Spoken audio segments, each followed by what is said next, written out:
uma das pessoas que me incentivaram foram 2 professores do ensino médio. Porque até meu ensino médio eu não sabia o que era Enem. Uhum. Eu vim de umas escolas porque ninguém sabe, ninguém tocava, ninguém falava lá em 2011, quando eu entrei pro ensino médio. Muito tempo. Tem tempo não, a outra... Não, é muito que eu tempo. esteja dizendo que você... Mas então, aí tipo, eu não ouvia falar, nem sabia o que era Enem, ninguém da minha família, ninguém nunca nem ouvi falar, até porque meus pais não têm um ensino consolidado ou algo do tipo, então eles também não incentivavam você a estudar, não incentivavam nada, eles só diziam, sabe assim, você quer estudar, você vá. Aí, tipo, lá quando eu cheguei no ensino médio eu também não tive base de nenhum. Aí essa professora, que era a Amanda e a Andréa Rocha, elas sempre ficavam falando algo do tipo e eu despertando uma curiosidade. Eu sempre fui aquela pessoa que, tipo, assim, eu perturbava horrores dentro da sala. Mas, tipo, quando era pra fazer a prova, eu ia lá fazer a prova, adquirir a nota pra passar e pra mim tava perfeito aquilo. Aí elas sempre ficavam incentivando, ó, se você estudar, você vai conseguir mais coisas e tal, e tal, e tal. E eu introduzindo aquilo na minha mente. Aí chegou o momento de, tipo, assim, que eu ouvi todo mundo falar, vou fazer Enem, vou fazer Enem, vou fazer Enem. Que eu fui a primeira vez, que foi no segundo ano do ensino médio, que eu me deparei com aquilo, eu disse assim, meu Deus do céu, o que é isso aqui que eu nunca tinha visto na minha vida? Porque, tipo, era totalmente diferente das provas que eu tinha na escola, no colégio, e daí quando você vai pra prática, você vê algo totalmente adverso. Aí depois no segundo ano do ensino médio, depois de ver isso, eu disse assim, pô, eu vou estudar porque eu vou querer fazer uma faculdade. Aí eu não sabia que existia ProUni. Pra você ter uma noção do tanto de desconhecimento que eu estava, tanto eu e tantos meus colegas. Porque quase ninguém sabia. É de tanto que se você pegar uma leva das pessoas que estudaram comigo, que se formaram comigo, só 3 ou 4 têm ensino superior. O restante todo mundo parou a lei porque não sabe, não sabiam, não sabe como conduzir de fato como é. Aí você vê a falta de conhecimento e de instrução da própria escola. Você também passou por essa dificuldade? Sim, infelizmente essa não é a realidade somente da escola que você passou ou que eu passei, é a realidade da maioria das escolas públicas do nosso país, sabe? Uhum. Porque assim, o Enem é uma prova totalmente distoante da realidade do estudante de escola pública. Sim. Você que vai fazer uma prova numa escola pública, a prova é de nível básico para o que o Enem cobra de você, sabe? E assim, a preparação que é ofertada pela maioria das instituições públicas de ensino não é de boa qualidade. Mas por que não é de boa qualidade? A gente se pergunta isso. Por quê? Porque, infelizmente, se você parar para analisar... Desculpa. A gente tem na escola pública a seguinte situação. Um professor que é formado, que é licenciado em matemática, dando aula de ciências ou de biologia para cumprir carga horária porque não pode ser encaixado em matemática. Aí você vai ter esse professor dando aula de biologia, formado em matemática, ou seja, sem nenhuma experiência programática em termos de conteúdo para passar, para ensinar, para lecionar. E o que é que vai acontecer? O aluno é o principal prejudicado. O professor ele vai receber pelo que ele está dando. Uhum. Porque ele está cumprindo carga horária dele. Mas não existe, infelizmente, na escola pública essa preocupação de, tipo assim, vou colocar o professor de matemática para dar aula no seu nicho, porque eu sei que isso aqui vai trazer para o meu aluno resultado. Entende? Entendo. E aí, tipo, o aluno não tem uma preparação. O Enem é uma prova que, infelizmente, é deixada de lado na maioria das escolas, sabe? Aí, por isso que as pessoas desconhecem os programas de acesso à universidade. ProUni, SISU, FIES. Ó, por exemplo, você falou assim, seus colegas não sabiam, e até você não sabia em relação à ProUni. Sim. Essa é a realidade também da minha escola, na época que eu estava. Os meus colegas não sabiam. Os meus colegas vinham me perguntar. Na época de inscrição, vieram assim, ei, Pedro, como é que faz para fazer inscrição aqui no ProUni? E como é que eu faço para colocar meus dados aqui nesse negócio de comprovação de renda? Como é que eu faço para escolher um curso? Entendeu? Então, assim, são coisas básicas, mas que não são trabalhadas dentro do ambiente escolar.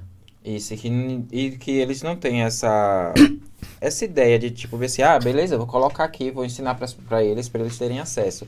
Até porque também tem uma ponderação que eu queria fazer na sua fala, a respeito disso que você fala, que tem esse remanejamento, né, de um professor que é uma coisa.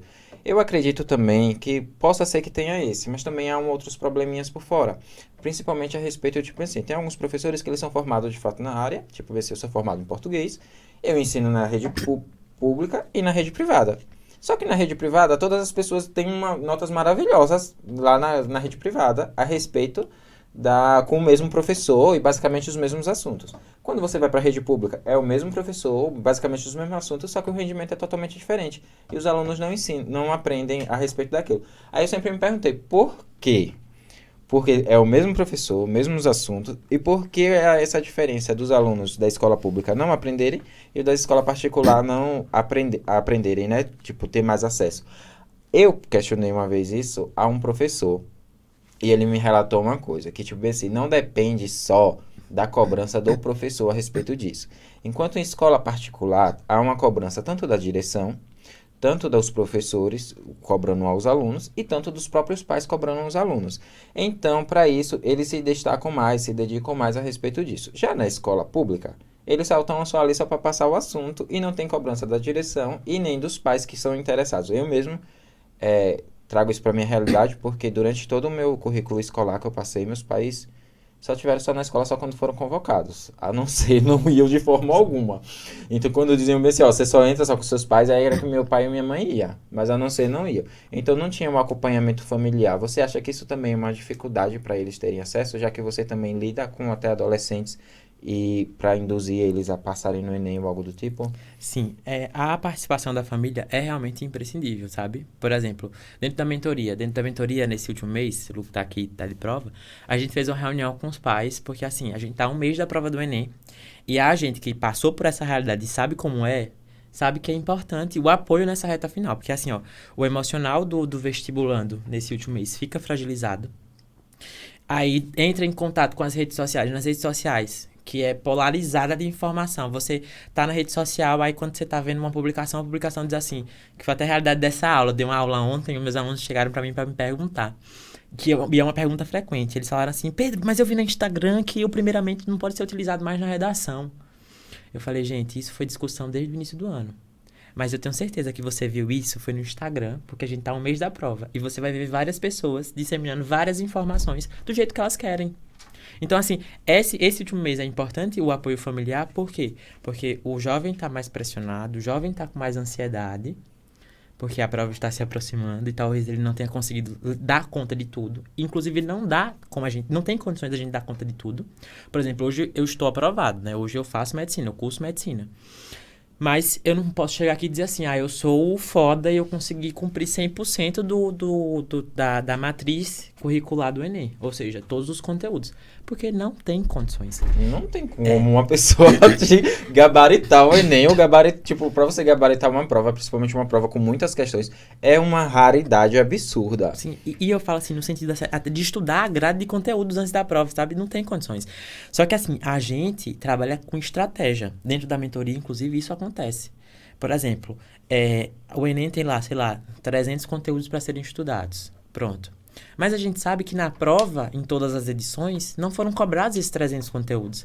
Foram cobrados 150, ou seja, 50% dos conteúdos. O que a gente tem que fazer? A gente tem que investir no conteúdo, no estudo desses conteúdos que foram cobrados. Porque a gente sabe que existe um padrão de cobrança. E que esse padrão provavelmente não se modificará. Entendeu? Uhum. Então é basicamente isso. Fala, galerinha, passando para pedir a todos vocês que nos sigam nas nossas redes sociais. Vamos estar deixando o linkzinho aqui embaixo desse vídeo. Lá a gente vai estar colocando todos os dias conteúdos novos. Não deixe de clicar no sininho, nos seguir, para vocês serem notificados toda vez que a gente postar algo novo.